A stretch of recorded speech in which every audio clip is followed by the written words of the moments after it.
18 de octubre del 2023. El día de hoy tuvimos que asumir un stop loss y yo voy a explicar las razones por las cuales este stop loss se asumió. Sin embargo, al inicio de la sesión ya teníamos un nivel definido de neutralización, ¿de acuerdo? Que era los 15.050.25. Esta imagen se envió exactamente a las 7:50 al grupo de Telegram, dando una indicación de que claramente íbamos a vender. Y de hecho es precisamente eso lo que sucedió, porque cuando nosotros estudiamos lo que pasó después, que está precisamente en esta imagen, tuvimos efectivamente el movimiento bajista. Pero, ¿por qué el día de hoy tocamos un stop loss? Vamos a evaluar eso en el gráfico. Yo les había colocado, de acuerdo, un símbolo de advertencia en uno de los máximos que se encuentra por la parte superior, aquí en el gráfico de temporalidad de una hora, que es precisamente este máximo.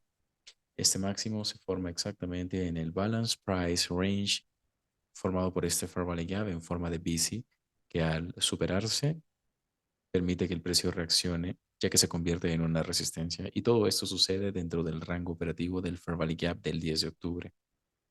Ahora, en la sesión del día de ayer ya les había mencionado que el precio que no esperaba que se cotizara era el de los 15.172, de acuerdo, que constituía el límite inferior de este Fair Value Gap, ¿verdad? Y seguramente lo recuerdan. Bueno, en efecto, ese nivel se alcanza por la madrugada del día de hoy, 18 de octubre. Por tanto, mi enfoque ya no está en este Fair Value Gap, sino ahora mi enfoque va a estar en este otro en forma de BC, ya que de superarse, ahora voy a utilizar el rango del BC como referencia y dependiendo de los cuerpos de las velas, y va a ratificar mi decisión de venta. Entonces, al tener ya la decisión tomada en cuanto a la dirección, el día de hoy vamos a vender, lógicamente. Iniciamos la sesión pocos minutos después de las 10:10, ¿de acuerdo? Y esto lo hago precisamente para no tener que esperar este lapso de tiempo en el que solamente vamos a tener información y la sesión no se haga tan larga. Evidentemente, si quieres participar de estas sesiones, tienes que unirte al grupo de Telegram. Ahora, una vez enviado el enlace, el precio había alcanzado el límite inferior del Daily Fair Value Gap del 10 de octubre. Entonces, si traslado el Fair Value Gap que tengo en temporalidad de una hora en forma de bici, ¿de acuerdo? Si se olvidaron cuál es este de aquí. Muy bien. Si trasladamos ese Fair Value Gap, intentamos la calidad de movimiento que tenemos desde el momento en el que el precio alcanza el límite inferior del Fair Value Gap del 10 de octubre.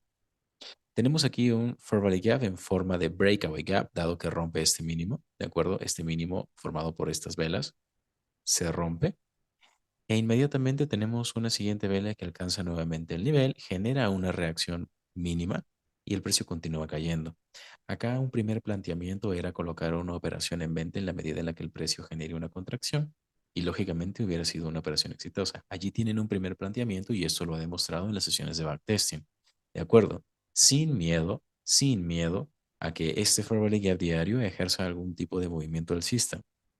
Sin embargo, como tuvimos todo este movimiento y al no colocar operaciones entre las 10:10 y las 10:50, este periodo de 20 minutos no lo tocamos. Yo coloco acá un ojito, porque en efecto este es un área de sell side liquidity. El hecho de que el precio cotice nuevamente y en esta sesión o al menos en este periodo de tiempo basado en mi modelo dentro del Fair Value Gap diario, me permite a mí entender la intención de cotizar todo ese rango. ¿Qué necesito? Necesito un punto de entrada. ¿Por qué el día de hoy se tocó un stop loss? ¿Porque teníamos algún tipo de error o fallo en lo técnico en cuanto al timing? No. Yo sé que muchos van a decirse, pero Ángel, pudiste entrar aquí porque el movimiento fue bajista y lógicamente hubiera tenido éxito. Y lo que sucede es que tú tienes que conocer una estadística o tienes que saber la estadística contextual de tu modelo, de tu estrategia, de lo que tú apliques. ¿Por qué? Porque en mi caso, este tipo de stop loss, ¿de acuerdo? Es un stop loss que de hecho ya he tocado y es muy similar en una operación que colocamos en la primera semana de sesiones de trading en vivo, en donde colocamos una operación en compra, nos tocó el stop loss y se fue directamente al take profit. En ese caso, ¿por qué digo que el stop loss es similar? que teníamos la dirección redefinida. Pero en este caso, al encontrarme en el último periodo de 40 minutos de toda mi sesión operativa, ¿de acuerdo? Debo establecer niveles barrera o límite que el precio no debe superar si pretendo colocar una operación. Si el precio me saca en un stop loss, asumo ese stop loss porque es parte del riesgo de la operación al establecer niveles adicionales. ¿Cuáles eran esos niveles adicionales, Ángel? En principio, tenemos este mínimo. Teníamos este mínimo de referencia que voy a colocar con color negro. ¿Por qué es ese mínimo un nivel de referencia? Porque constituye el mínimo de un swing de un breaker. Ya que acá lo que tenemos es ruptura de máximo aquí, tenemos la ruptura de este máximo que lo voy a trazar con este círculo, ¿de acuerdo? Y tenemos adicionalmente también ruptura de mínimo. Yo les he mencionado en las sesiones de backtesting que los extremos del swing del breaker constituyen áreas importantes de soporte o de resistencia dependiendo de qué tipo de market shift sea el que ustedes hayan identificado.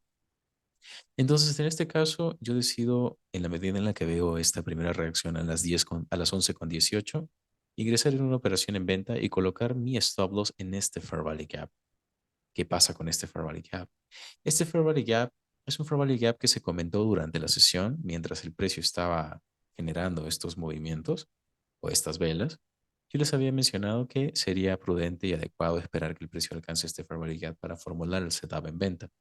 Sin embargo, nuevamente repito, los stop loss que yo toqué y que ustedes van a ver a lo largo de todos estos market reviews, y de hecho a lo largo de todo este proceso en el que el objetivo es alcanzar un 13%, ¿de acuerdo? Van a ser porque asumo riesgos dentro de mis lapsos operativos. Riesgos controlados, por supuesto que sí. El día de hoy se arriesgó un 0.5% de riesgo de capital. Los que me siguieron lo saben perfectamente, solo deben asumir esa cantidad de riesgo dentro de las operaciones que se colocan. Tener un horario operativo permite que tú seas consciente de las probabilidades que existen de encontrar un setup, ¿de acuerdo? Ahora, no me refiero a las probabilidades de que tu operación tenga éxito. ¿Por qué? Porque si tu operación sale mal, siempre va a haber algo que corregir. Y ya he hablado acerca de que no hay que desplazar la culpa o la responsabilidad y decir, oh, fue el mercado el que me sacó, el que tuvo la culpa y por eso toqué stop loss. No, también va a ser por una cuestión de timing. Y si estás dispuesto a asumirlo, entonces créeme que estás avanzando. En mi caso, coloco la operación al asumir que este mínimo no se va a superar. ¿Ok? Y lo mencioné a lo largo de la operación. Tuvimos un movimiento alcista que alcanza el límite inferior de este Fair Value Gap, cuyo movimiento hasta este punto entendí que no debería ser superado en su máximo. Tuvimos la operación en positivo una vez, en positivo otra vez, pero luego me percaté y luego avisé evidentemente en el grupo de Telegram de que este es un escenario de Seek and Destroy. Debimos no colocar la operación. No considero que sea una mala operación, considero que sí se puede mejorar, por supuesto que sí, y hay que hacer una reflexión en cuanto al momento en el que se colocó la operación. También hay que evaluar en estos términos el BPR que tenemos acá, que es un CIBI, y dado que se superó, la confirmación de nuestra operación hubiera sido la superación total de ese rango. Sin embargo, podemos ver cómo el precio reacciona en su límite superior aquí o en su origen, ¿no? Esto lo entienden porque han visto mi video y lección de delimitación de un vacío de liquidez, en este caso de un CIBI. Luego tenemos una visita, dos visitas, tres y cuatro visitas a ese mismo rango, que permiten claramente que el precio alcance este Fair Value Gap, que era el Fair Value Gap en el que idealmente tendríamos que haber colocado la operación. Pero al estar fuera del lapso operativo, ya no colocamos ninguna operación fuera de las 11:50. Asumimos este stop loss entendiendo que el precio no alcanzó este nivel dentro de nuestro periodo operativo y ese es el riesgo que se asumió en esta operación. El riesgo era que dentro de estos 40 minutos el precio no alcance ese nivel óptimo de entrada, porque es un nivel óptimo, y no me refiero a los famosos OTES, me refiero al Fair Value Gap. Esta es la entrada óptima, porque a lo largo de la sesión ese máximo no se vuelve a visitar, no se rompe, ¿se dan cuenta? Es más, a las 1:15 el nivel se vuelve a visitar y el precio evidentemente vuelve a generar todo un movimiento bajista que era el que precisamente nosotros pretendíamos obtener. Sin embargo, el riesgo es que el precio en este periodo de tiempo no alcance el nivel. Y ese es precisamente el contexto al que nos enfrentamos. Colocar una operación depende de una toma de decisiones en el momento. Ok, asumir que en el caso de que el precio no alcance un nivel, debo tomar una operación y formar parte del movimiento o asumir el stop loss, asumir que el precio en efecto alcanzó el punto de entrada óptimo, ¿de acuerdo? Que era en este caso el fair value gap, y luego generó el movimiento. Pero es parte de la aceptación, ¿de acuerdo? Uno de los primeros pasos que tenemos que dar para llegar al éxito y para superar cualquier adversidad es la aceptación. Entonces, en la medida en la que nosotros seamos conscientes de que esta operación no era una mala operación, fue una operación asumiendo todos los riesgos, ¿cuáles eran? Que el precio alcance ese fair value gap y el otro riesgo era que no lo haga y que se vaya en dirección bajista, ¿verdad? Entonces, cuando tú mides esos riesgos y aceptas que puedes colocar una operación de 0,5%, tocar ese stop loss no te va a afectar.